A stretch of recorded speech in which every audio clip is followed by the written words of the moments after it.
Olá pessoal, tudo bem? A paz do Senhor. Está começando mais um vídeo aqui no meu canal. E este vídeo é um vídeo muito especial, porque é um vídeo escatológico.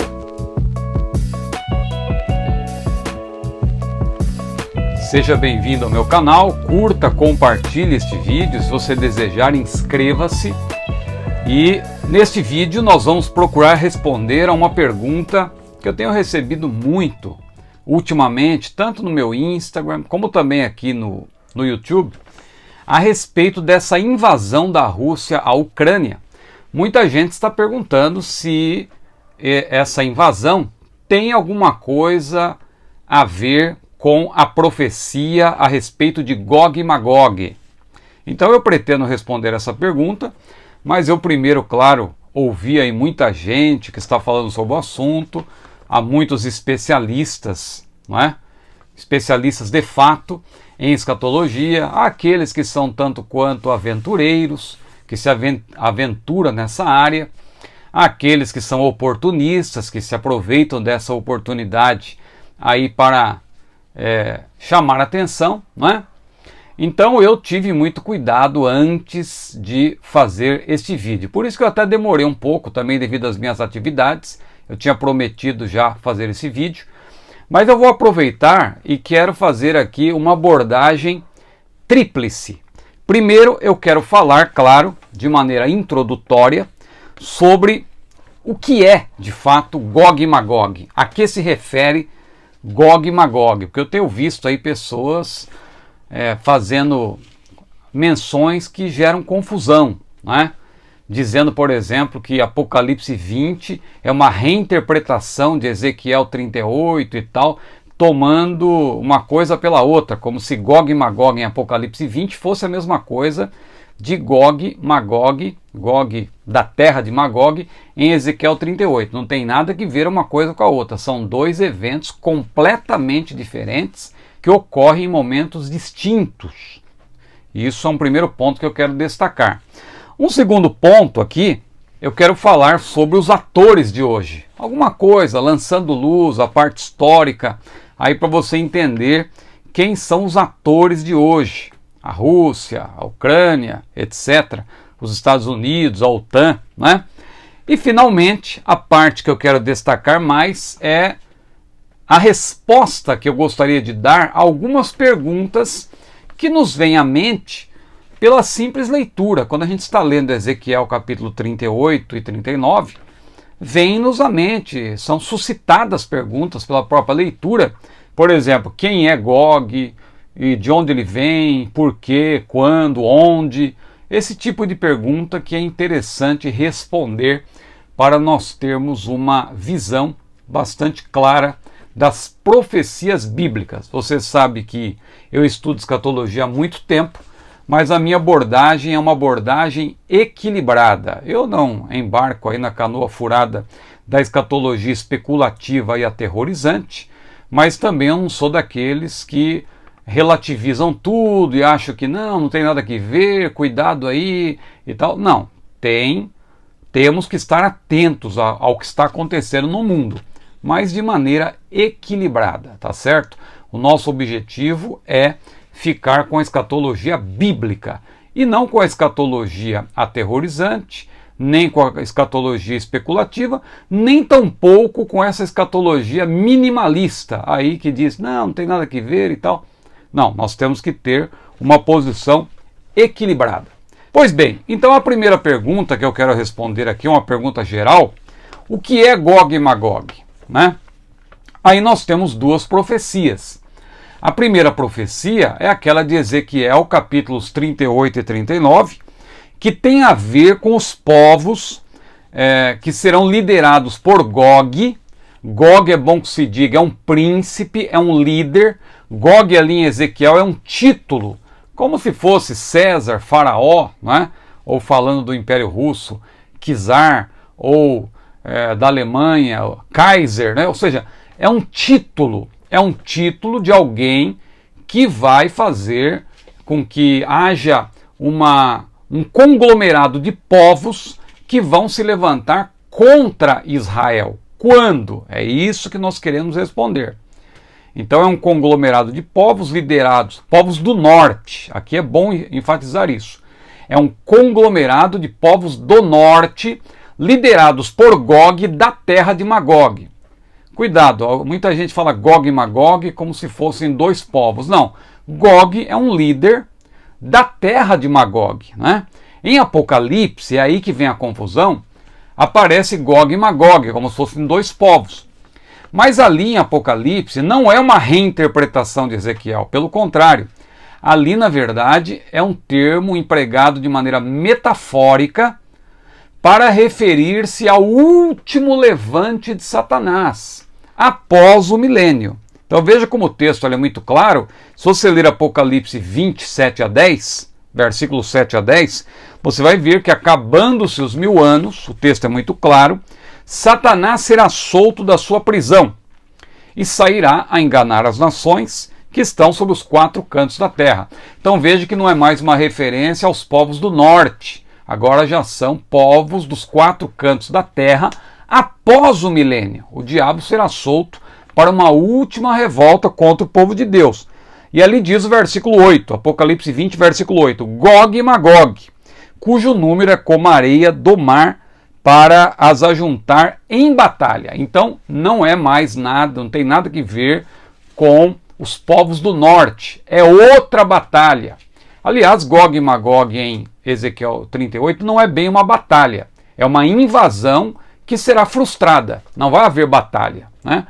Aqui também é bom que se diga, embora se chame de batalha em Apocalipse 20, o texto diz que vão subir lá sobre a largura da terra, vão cercar o arraial dos santos, a cidade amada, mas descerá fogo do céu e os devorará. O texto bíblico é claro, e o diabo que os enganava será lançado, né, no lago de fogo e enxofre.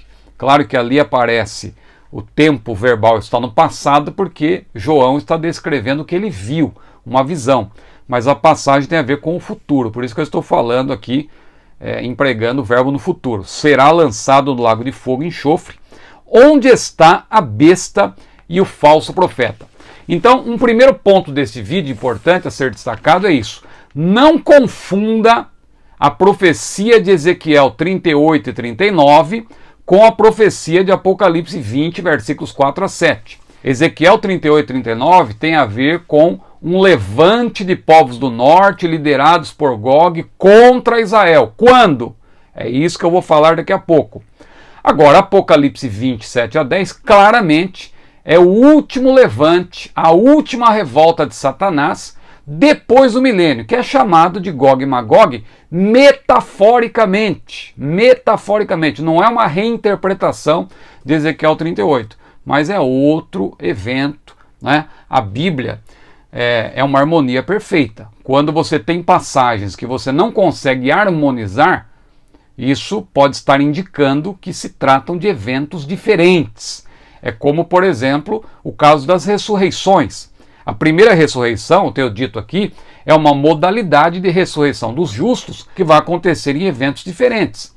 Mas a ressurreição, por exemplo, que acontece no arrebatamento, embora seja de salvos, não é a mesma ressurreição que acontece em Apocalipse 20, por ocasião da manifestação do Senhor. Ambas fazem parte da primeira ressurreição, como ressurreição da vida, modalidade. É a primeira ressurreição, só que são ressurreições em momentos diferentes. A primeira acontece quando Jesus ainda estiver nos ares. Os mortos em Cristo ressuscitarão e irão ao encontro do Senhor nos ares. E a segunda ali, essa segunda ocasião, né, que faz parte da primeira ressurreição no sentido de modalidade, vai acontecer quando Jesus estiver com os 2 pés na terra. Então não há como harmonizar, são 2 eventos completamente diferentes. Mas vamos adiante.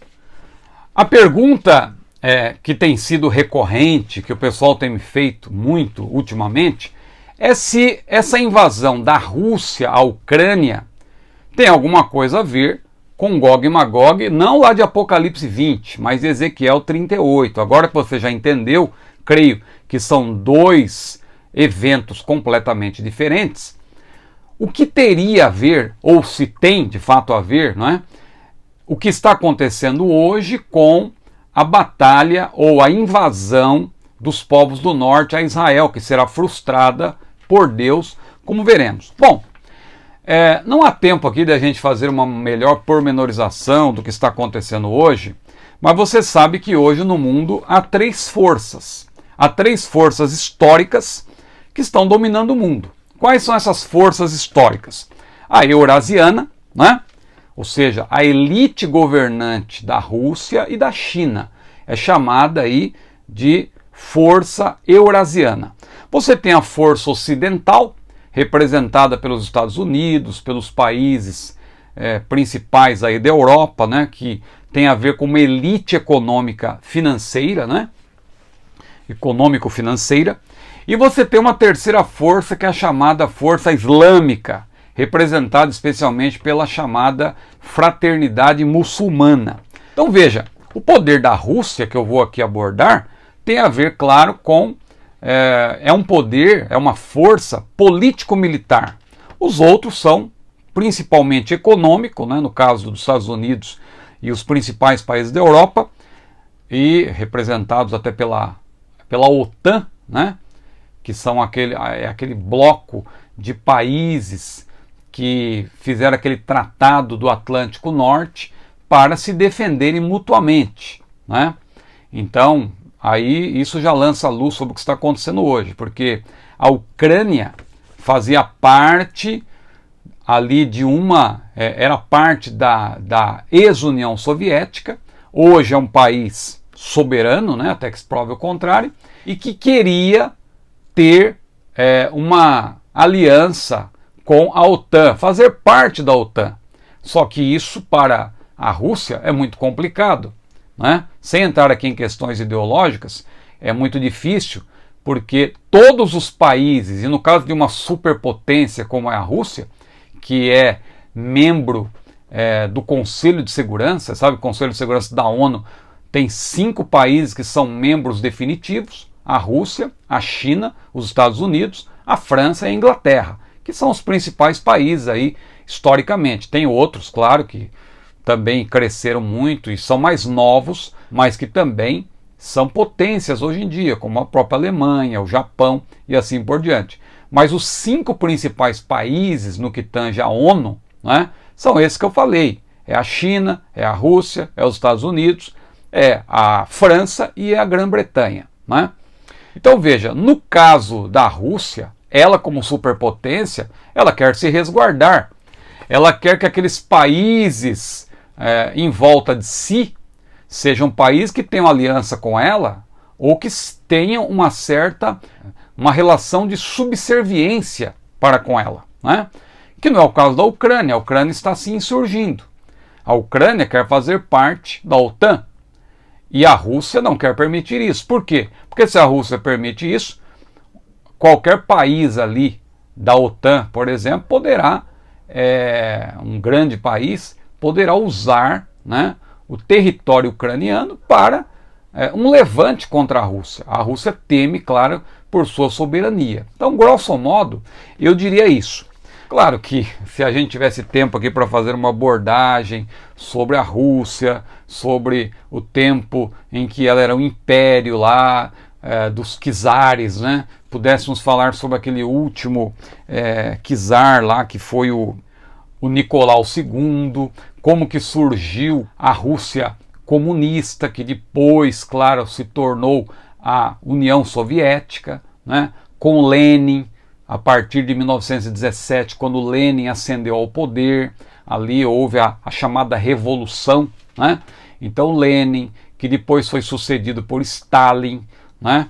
Que seguiram ali rigorosamente. Lenin, claro, ele tornou a Rússia e posteriormente a União Soviética comunista, e depois Stalin fez com que a Rússia, ou mais precisamente a União Soviética, se tornasse uma superpotência. Uma superpotência. Claro que isso a custo da fome que houve dentro do país. 10 milhões de pessoas praticamente morreram no tempo de Stalin. Na Ucrânia morreram também milhões de pessoas, né? O chamado Holodomor, né? Que é o Holocausto, é uma espécie de holocausto também. Eu não vou me deter nesses pontos, mas há canais aí no YouTube e livros que podem te ajudar a entender. Aliás, falando em livros, eu quero aproveitar, você sabe que eu estou sempre cercado de livros, e eu estou aqui indicando, sobretudo, os livros da Chamada. Os lançamentos da editora Chamada você pode adquirir com desconto usando o meu cupom promocional. Só você entrar nesse site que está aparecendo aqui e usa o meu cupom promocional Zibord 2021. Aqui você tem, por exemplo, olha, Quando a Trombeta Soar, um livraço de escatologia, um dos melhores que foram publicados aí nos últimos 10 anos. Esse que é bastante recente, né? Ainda podemos acreditar no arrebatamento, de Ed Henson e Mark Hitchcock, um livro excelente. Outros livros da Chamada, aqui de Schaeffer, né? Você tem aqui sobre Israel, o que devemos pensar sobre Israel. Todos esses livros estão no meu cupom promocional. Ezequiel, que tem a ver com o que eu estou abordando, de Roger Lieb, né? E obras excelentes aí que você pode adquirir. Tem o meu livro também, né? Da CPAD, Erros Escatológicos Pregadores Devem Evitar. Você pode adquirir também lá no site da CPAD. E também o curso Perguntas Escatológicas, em minha modesta autoria, do CETADV. E sobre Ezequiel especificamente, eu escrevi um comentário bíblico em espanhol. Olha aqui, Estudos Bíblicos em espanhol, né? Ezequiel, su ministério e la restauração de Israel. Tem uma lição específica sobre Gog e Magog. Mas vamos adiante então para concluir. Os atores principais hoje então são a Rússia, com o seu poderio, né? Vladimir Putin, que é um camarada assim que você sabe, ele tem um vínculo muito grande com o marxismo, com o comunismo. O seu avô era um cozinheiro famoso que cozinhou para Lenin, cozinhou para Stalin. Então, Putin, ele tem um desejo de restaurar, não é? Ele lamenta muito o colapso da ex-União Soviética. E claro que ele é um camarada assim mais equilibrado, digamos assim, em relação a Lenin e principalmente a Stalin. Mas ele ainda tem ali aquele desejo de restaurar a Rússia como superpotência, né? Os seus valores comunistas, eu penso que estão mantidos, ele não abriu mão disso. Claro que hoje ele também se diz cristão, ele defende valores que nos são caros também, isso é importante dizer, mas não vamos nos iludir por isso, né? Ele tem agido de maneira despótica. Claro que também nós temos que analisar de maneira equilibrada e saber que cada superpotência tem o seu cinturão ali de segurança, aqueles países sobre os quais essa superpotência quer exercer domínio.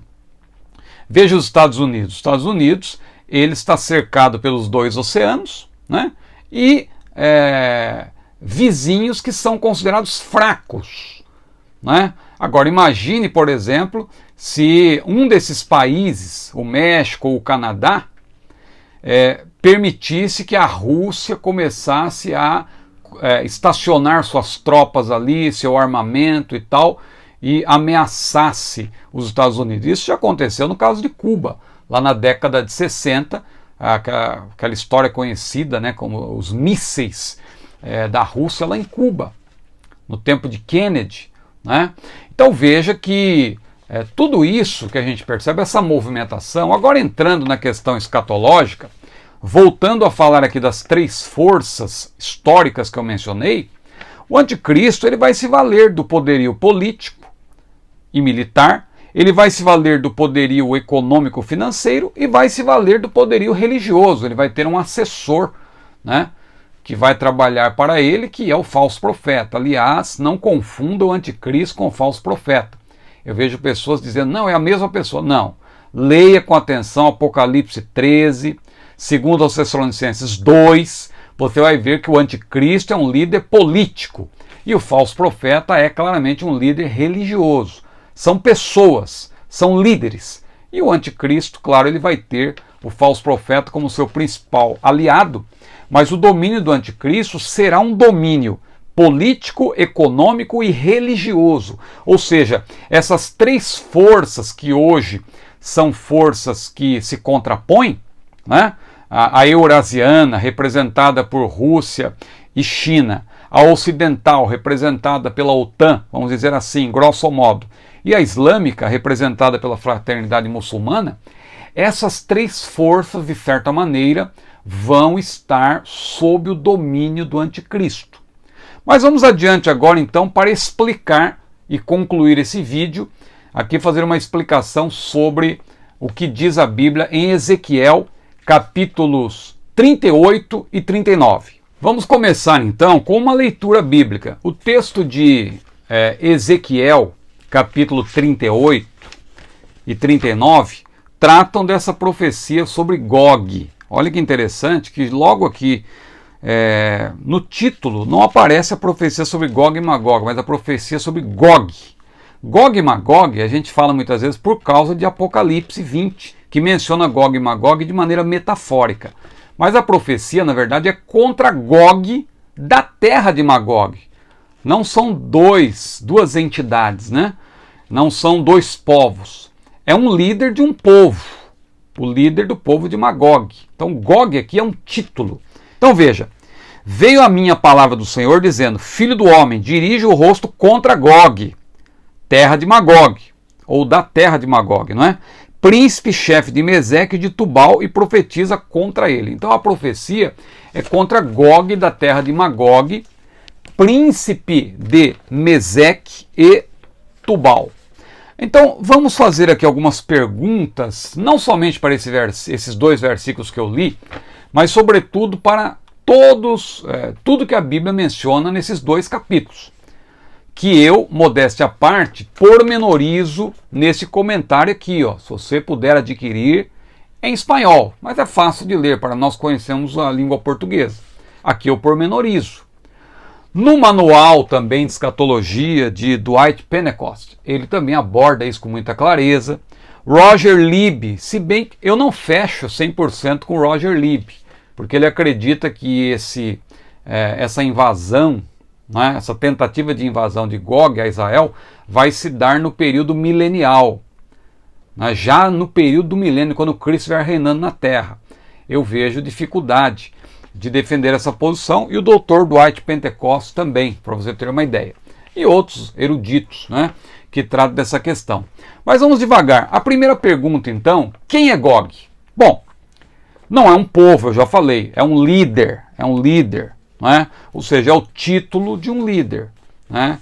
Como é, por exemplo, César, Faraó, são títulos, Herodes. Então, Gog aqui é um título de alguém da terra de Magog que vai liderar um conglomerado de povos contra Israel. Então essa é uma primeira pergunta. Agora, uma segunda pergunta, se a primeira é quem é Gog, quem participará dessa invasão? Ou seja, quais serão os povos que vão estar aliados a Gog? Eu vejo muita gente sendo dogmático nessa questão, e eu vou aqui dizer que, como a minha abordagem é equilibrada, não há como ser dogmático. Não dá para afirmar categoricamente que Gog é da Rússia, embora a maioria dos eruditos, e o Dr. Dwight Pentecost, ele diz isso, que hoje praticamente é um consenso de que Gog é uma referência, Gog da terra de Magog é uma referência ao líder da Rússia. Por isso que muita gente aí acha que o Putin, né, seria esse líder, né? Mas claro que é uma mera especulação e também uma tentativa de colocar o carro à frente dos bois, porque nós vamos ver que isso aqui não é para hoje, está guardado para um período posterior, né? Nós aqui defendemos, claro, a posição futurista quando examinamos a literatura apocalíptica profética. Não vá confundir com a literatura apocalíptica apócrifa. A literatura apocalíptica profética é aquela que consta da palavra de Deus, não só em Apocalipse, mas também em Mateus 24 e 25, por exemplo, o sermão profético de Jesus e outros textos correlatos em Lucas e Marcos, né?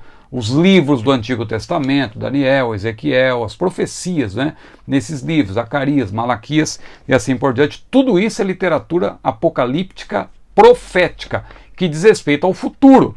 Como Jesus falou para João, escreve as coisas que tem visto, as que são e as que depois destas hão de acontecer, e aí ele então coloca o futuro no futuro. O futurismo põe o futuro no futuro e o passado, que já aconteceu, no passado. Mas então a primeira pergunta, quem é Gog? Quem é Gog? Sabemos que vai ser um líder. Agora, de onde exatamente, que é difícil. Mas vamos à segunda pergunta. Quem participará dessa invasão?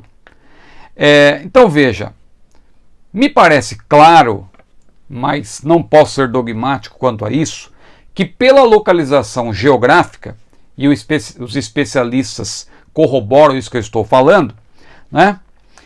Nós podemos identificar aí os seguintes povos e nações. A própria Rússia, né? Não sou dogmático, repito, mas tudo indica que é a Rússia. Turquia, que é sua vizinha, o Irã, a Líbia, o Sudão e outras nações da Ásia Central. Magog, por exemplo, muitos têm aí dito que pode ser uma referência às repúblicas islâmicas ao sul da ex-União Soviética, incluindo-se o Afeganistão. Ou seja, é um conglomerado de povos do norte. Não sabemos como estará a configuração daquela região quando acontecer essa batalha. Hoje, né, pela configuração atual, veja, nós temos a Rússia, mas outrora tivemos a União Soviética.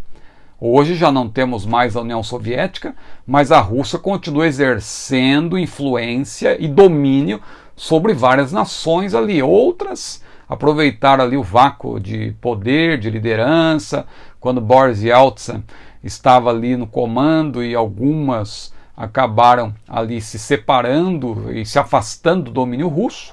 E o Putin, ele quer impedir justamente que isso continue acontecendo. Por isso que ele tem essa grande preocupação com a Ucrânia, né? Mas então veja, não dá para ser dogmático, mas nós podemos hoje identificar essas nações. A Rússia, a Turquia, o Irã, a Líbia, o Sudão, etc. Eu falo etc porque eu nem quero arriscar aqui. Eu vejo pessoas arriscando, não é fulano, é Rússia, é tal. Eu não entro por esse caminho. A minha escatologia não é especulativa, é bíblica, é equilibrada, né? E olha que eu leio bastante, eu estudo bastante, mas eu não gosto de afirmar aquilo que eu não tenho certeza, né? Eu cito as posições, mas eu fico com aquilo que a Bíblia diz. Então, eu já disse aqui, o que dá para afirmar claramente é que a profecia de Ezequiel 38 e 39 não tem nada que ver com Apocalipse 20, são dois eventos diferentes. Tenha isso como ponto de partida. Uma terceira pergunta, onde será essa invasão? O texto também é claro, leia Ezequiel 38 e 39, você vai ver que é Israel. Está claro, o povo que foi separado, foi espalhado pelo mundo e voltará à sua terra, isso inclusive à luz de Ezequiel 37, que ali fala daquela profecia do Vale de Ossos Secos, que claro, tem a ver com Israel. Eu tenho um vídeo aqui no canal que trata disso, veja lá na playlist Profecias de Ezequiel, tem lá um vídeo sobre o Vale dos Ossos Secos. É um vídeo, modéstia à parte, bastante interessante, né? Então, onde será a invasão? Claramente, se mencionam os montes de Israel, que é uma referência a Israel, e assim por diante. Quarta pergunta, quando será essa invasão? É aí que está o principal problema dessa profecia, na interpretação dela. Porque o texto diz, no fim dos dias, Ezequiel 38:8, e diz também nos últimos dias, versículo 16, que são termos que nós sabemos, para nós que somos pré-tribulacionistas, nós que somos dispensacionalistas, né? Nós sabemos que esses termos, nesse contexto, referem-se ao que vai acontecer após o arrebatamento da igreja. Então nós temos a convicção de que essa batalha, ou essa invasão, mais precisamente, vai acontecer após o arrebatamento da igreja. Isso é ponto pacífico. Agora, quando? Aí os intérpretes, como eu citei Roger Lieb, um teólogo suíço, que eu muito admiro, né? Ele, por exemplo, diz que vai ser no milênio. Dwight Pentecost apresenta várias posições e diz que não, vai ser na primeira metade, né? Na primeira metade do período tribulacional, posição com a qual eu concordo, e não somente eu, outros intérpretes também. Esse livro aqui, ó, que eu tenho sempre indicado, Enciclopédia Popular de Profecia Bíblica, de Tim LaHaye e Ed Hindson, o autor ali da parte sobre Gog e Magog também, ele fala, ele expõe essa posição, o mestre Antônio Gilberto também, no seu livro Calendário da Profecia, e eu também concordo com essa posição, de que a melhor ocasião, à luz do contexto, para acontecer a invasão de Gog, com as suas nações confederadas a Israel, a tentativa de invasão, é justamente no início do período tribulacional. Por quê? Porque a Bíblia dá algumas características desse período, né? Que é um período preparatório para o milênio. Israel estará reunido na sua terra, até mesmo à luz de Ezequiel 37, fica claro isso. E Israel não estará esperando, ele vai estar com uma sensação de segurança, né? Então, as duas principais possibilidades, a meu ver, Dwight Pentecoste apresenta 5. As duas principais, a meu ver, são a ocasião, a primeira parte do período tribulacional, de acordo com Daniel 9:27, quando o anticristo firmar um acordo com muitos, inclusive com Israel, e outra possibilidade é o fim do período tribulacional. Aí eu não vejo possibilidade, porque inclusive coincidiria com o Armagedon, e são duas batalhas completamente diferentes, né? Porque a batalha do Armagedon é o anticristo que lidera essa batalha contra Israel, é quando ele já se voltou contra Israel, né? E essa batalha de Gog, essa invasão de Gog, tudo indica que o anticristo vai estar aliado a Israel, né? Mas não vai ser ele que vai interferir, porque o próprio Deus, o texto ali é claro, Deus vai mandar um terremoto, vai mandar chuva de pedras e tal. Os inimigos vão ser vencidos pelo próprio Deus, né? Gog com as suas nações confederadas. Então, outro ponto importante, não confunda a batalha de Gog e Magog, ou a invasão de Gog, né? Da terra de Magog. Eu falo sempre isso da terra de Magog, porque na profecia de Ezequiel, você vai ver que Deus julga tanto Gog em ação contra Israel, como Deus visita a terra de Magog. Então não é a mesma coisa, né? Gog é o líder com as suas nações confederadas e Magog é a terra de onde ele se originou, e Deus vai visitar também a terra de Magog. Então, a pergunta que eu estou respondendo, quando será essa invasão? Eu tenho praticamente certo, né? Não vou ser aqui dogmático também, mas pelo que eu tenho lido, pelo que eu tenho estudado, aliás, nesses mais de 30 anos que eu estudo escatologia, a meu ver, essa invasão de Gog vai acontecer no início do período tribulacional, quando ainda houver uma aparente paz. O anticristo vai estar num acordo com Israel, um líder diplomático, e aí sim haverá esse levante, possivelmente da Rússia, né? E seus satélites, como se diz, ou seja, as nações que estarão ali junto com a Rússia, supostamente, e Deus vai intervir, né? E Deus intervirá e impedirá que o povo de Israel seja atingido. Por que haverá essa invasão? Uma outra pergunta, por que ocorrerá essa tentativa de invasão? A tentativa é para tomar as riquezas de Israel, é um levante também até mesmo contra o anticristo. Se você parar para pensar que será um líder, na ocasião, associado a Israel, que estará protegendo, por assim dizer, Israel, né? Mas Deus vai intervir e frustrará o plano dessa confederação do norte. Então, uma outra pergunta, o que acontecerá? Já respondi, Deus intervirá. Claramente não é o Armagedon, que vai acontecer na iminência da manifestação de Jesus. O Armagedon é aquela batalha que será vencida quando Jesus pisar na terra. Como diz lá em Zacarias capítulo 14, naquele dia os seus pés estarão sobre o Monte das Oliveiras. Se você quiser entender bem isso, tome tempo com o assunto. Veja aqui no meu canal a playlist Apocalipse, veja a playlist Sermão Profético de Jesus, veja a playlist Pré-Tribulacionismo, vídeo aqui não falta para você se inteirar. Agora, o que fica claro, então, e eu repito, a passagem de Ezequiel não tem nada que ver, Ezequiel 38, 39, não tem nada que ver com Apocalipse capítulo 20, versículos 7 a 10. Então, respondendo objetivamente, a invasão da Rússia à Ucrânia tem alguma coisa a ver com Gog e Magog? Rigorosamente nada. Mas o mundo está sendo preparado, não é? Para a batalha que vai acontecer durante o período tribulacional, no início desse período. Então, tem havido aí esses movimentos, essas três forças históricas estão agindo, né? A força eurasiana, como eu falei, a força ocidental e a força muçulmana, islâmica. Essas três forças, quando o anticristo estiver dominando o mundo, tendo influência sobre o mundo todo, essas três forças vão convergir aí e vão estar a serviço do anticristo. Tá certo? Espero ter ajudado com essas explicações e que Deus abençoe grandemente a sua vida. Se você gostou desse vídeo, curta ou compartilhe e também inscreva-se no meu canal.